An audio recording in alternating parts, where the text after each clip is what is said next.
Assalamualaikum warahmatullahi wabarakatuh. Alhamdulillahirabbil alamin. Wassalatu wassalamu ala asrofil anbiya'i wal mursalin Sayyidina Muhammadin wa ala alihi wa sahbihi ajma'in, amma ba'du.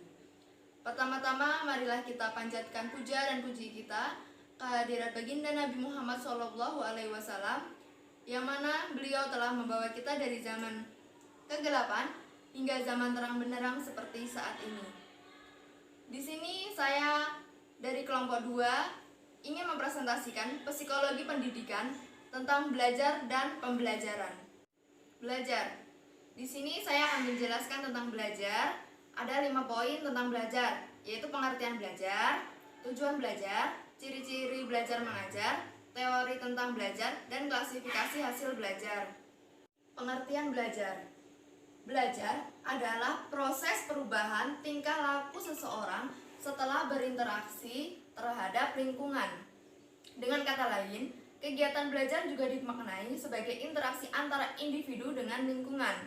Lingkungan dalam hal ini adalah objek-objek yang memungkinkan individu memperoleh pengalaman-pengalaman atau pengetahuan, baik pengetahuan baru maupun pengetahuan yang sudah ditemukan sebelumnya.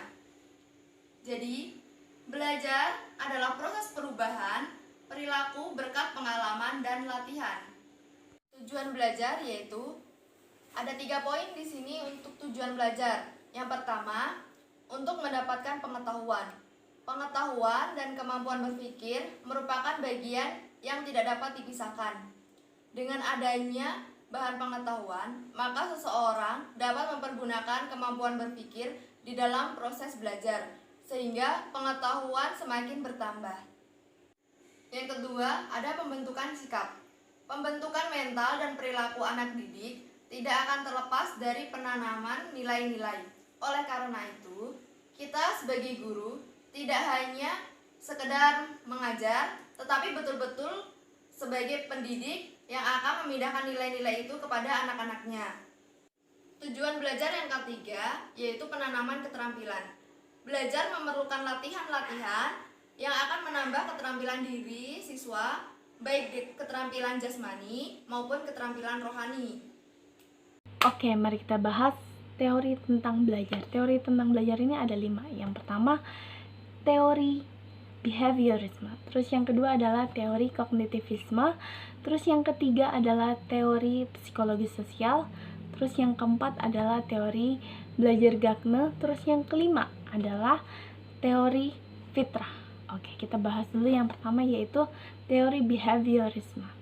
Teori ini meyakini bahwa manusia itu dipengaruhi oleh kejadian-kejadian yang ada di dalam lingkungannya, yang memberikan pengalaman terhadap dirinya. Nah, teori behaviorisme ini menekankan pada apa yang ia lihat. Nah, contohnya seperti ketika ada seorang pendidik yang melakukan pemantauan atau lagi memantau bagaimana respon dan tingkah laku peserta didik tersebut. Nah, seperti itu. Terus yang kedua adalah kognitivisme. Kognitivisme di sini teori ini beranggapan bahwa tingkah laku seseorang itu ditentukan oleh persepsi atau pemahaman tentang situasi yang berhubungan dengan dirinya. Nah, teori ini juga beranggapan bahwa belajar itu sebagai perubahan persepsi dan pemahaman. Teori ini lebih mementingkan proses belajar daripada hasil belajar itu sendiri. Jadi, dia lebih mementingkan proses di sini. Contohnya seperti ada seorang pendidik yang memberikan ilmu atau pengetahuan terhadap peserta didik tersebut, yang otomatis pemahaman peserta didik itu bertambah, yang membuat kualitas dari peserta didik itu juga meningkat, dan membuat peserta didik itu juga mampu menyelesaikan masalah dalam proses belajar. Nah, jadi di teori ini lebih mementingkan proses. Terus yang ketiga di sini adalah teori psikologi sosial.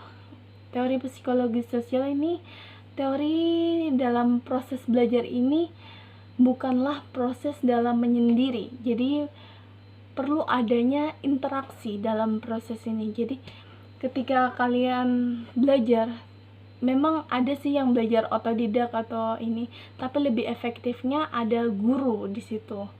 Jadi nggak belajar sendiri gitu, individual gitu, belajar sendiri, tapi ada guru. Jadi fungsinya guru di situ juga, jadi kita bisa tahu mana benar mana yang salah ketika kita lagi belajar.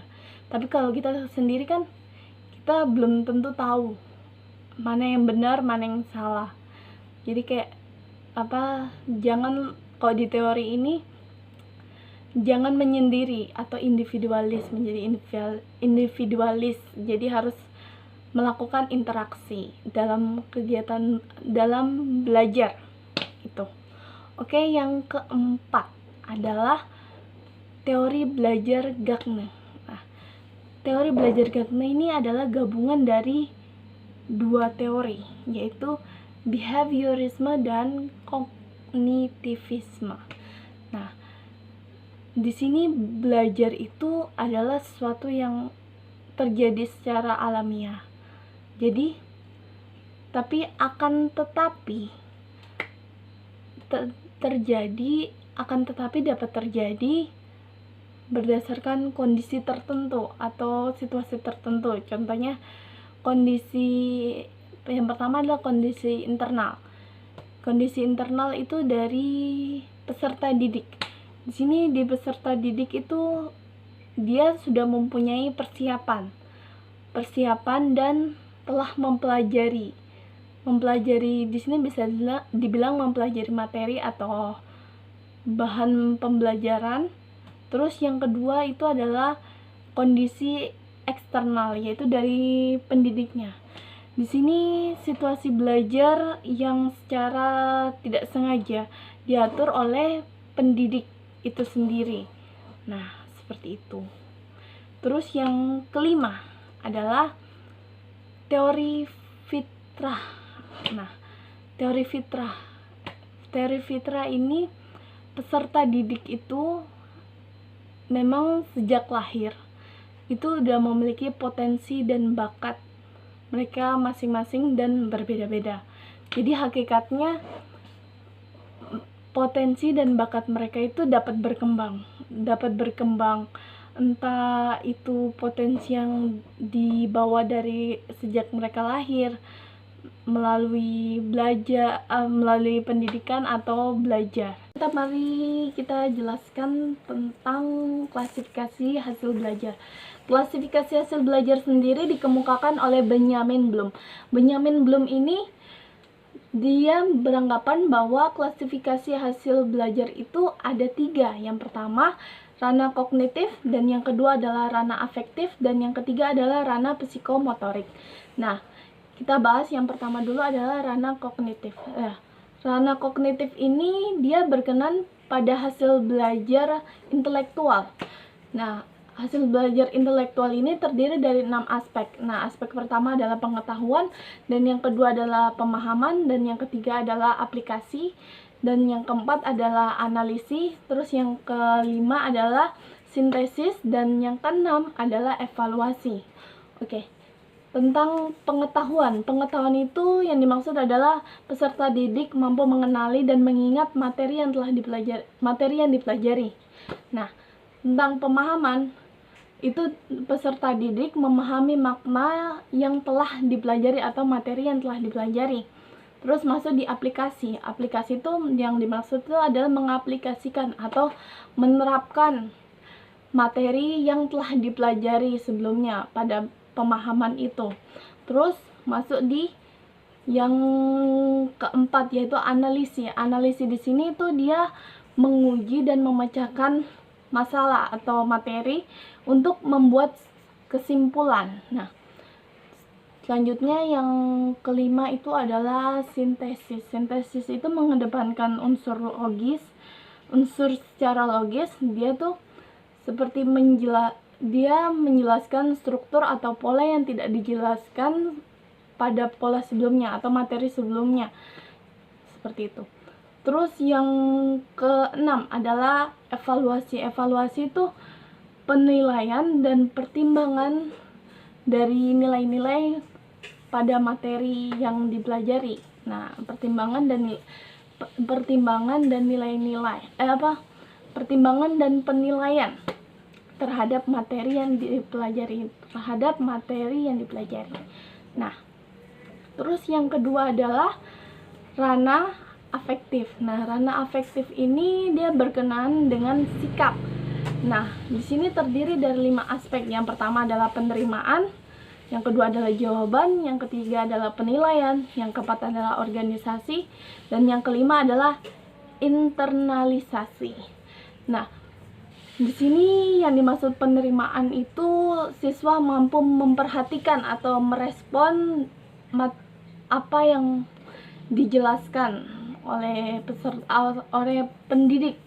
Nah, terus yang masuk jawaban, yang dimasuk jawaban itu adalah adanya respon dari peserta didik.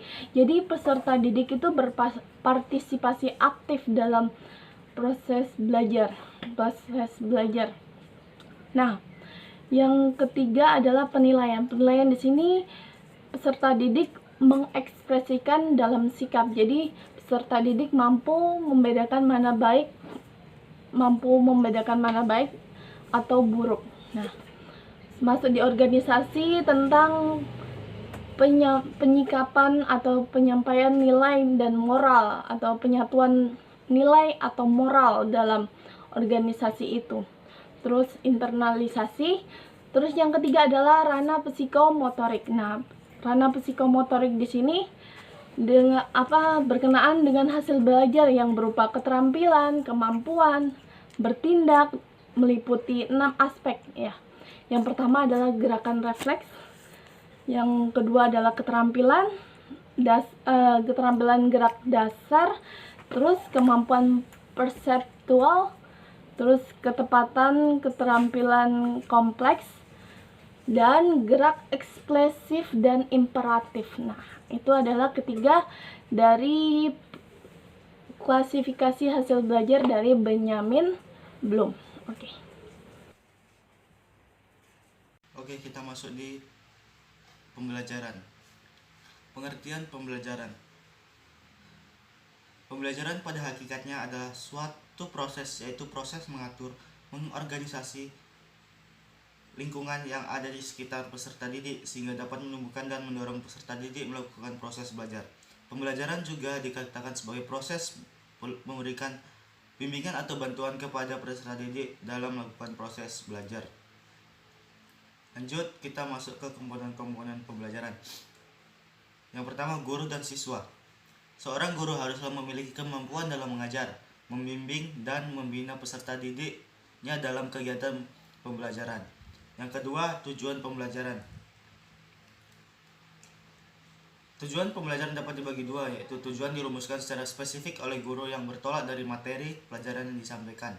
Yang kedua, tujuan pembelajaran umum, yaitu tujuan pembelajaran yang sudah tercantum dalam garis-garis pedoman pengajaran yang dituangkan dalam rencana pengajaran atau yang disingkat RPP. Yang ketiga, masuk komponen ketiga, yaitu materi pembelajaran. Adapun cara mengajarkan atau menyampaikan materi pembelajaran juga perlu dipilih secara tepat agar tidak salah mengajarkannya. Karena itu lebih baik menyampaikan materi pelajaran sesuai dengan perkembangan siswa. Dengan demikian, materi pembelajaran materi pembelajaran merupakan komponen yang tidak bisa diabaikan dalam pembelajaran, sebab materi adalah inti dari proses belajar mengajar yang disampaikan kepada siswa. Masuk ke metode pembelajaran. Metode pembelajaran lebih bersifat prosedural, yaitu berisi tahapan-tahapan tertentu, sedangkan teknik adalah cara yang menunjukkan dan bersifat implementatif. Adapun faktor-faktor yang mempengaruhi penggunaan metode pembelajaran adalah yang pertama adalah tujuan yang bermacam-macam jenis dan fungsinya. Yang kedua, peserta didik yang berbagai macam tingkat usianya. Yang ketiga, situasi yang berbagai macam keadaannya. Yang keempat, fasilitas yang berbagai macam kualitasnya dan kuantitasnya. Yang kelima, pribadi guru serta kemampuan profesionalnya yang berbeda-beda. Kemudian yang kelima yaitu alat pembelajaran. Menurut Rosiah mengatakan jenis-jenis alat pembelajaran. Yang pertama manusia, yang kedua buku, yang ketiga media massa, yang keempat lingkungan, yang kelima alat pengajaran, yang keenam museum. Evaluasi.